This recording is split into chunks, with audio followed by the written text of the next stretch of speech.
In this video, we're going to try to determine if this series will converge or if it will diverge. Normally, I would ask you to press pause and have a go, but I'm not going to because in order for you to solve this, there's a trick that you have to use.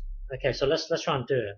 So we are trying to determine if this series will converge or if it will diverge. The first thing we should do is to check the limit. Well, in order for a series to converge, the limit of this thing here must be 0 in order for it to converge. If it's anything other than 0, let's say 7, then we can immediately conclude that this series will diverge. So let's try and find the limit of this as n heads towards infinity. So as n heads towards infinity, 1 over n will head towards 0. So you've got 2 to the power of 0. 2 to the power of 0 is 1. 1 take away 1 will be 0. So here it doesn't really tell us anything. So we have to do something else. Well, that something else is the limit comparison test. So with the limit comparison test, we are trying to investigate something that we know nothing about. We are trying to investigate something that we know nothing about, which is this series.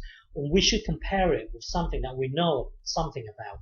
Well, we need to compare it with 1 over n. Now this we've seen before. It diverges. Now the question is why?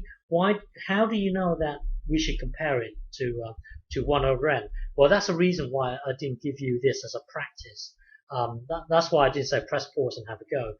The trick is, well, we are trying to investigate this. We should compare it with something that we know something about. The thing that we know something about is this series. Well, the reason why we compare it with this is because of this bit here. You will see y towards the end.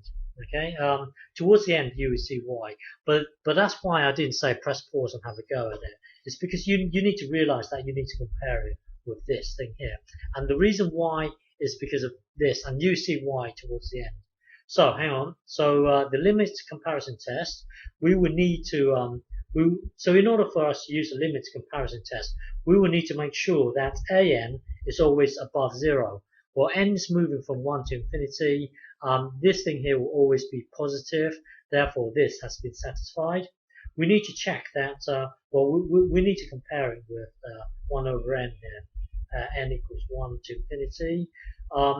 This thing here will always be greater than 0. So Bn is always greater than 0. An is always greater than 0.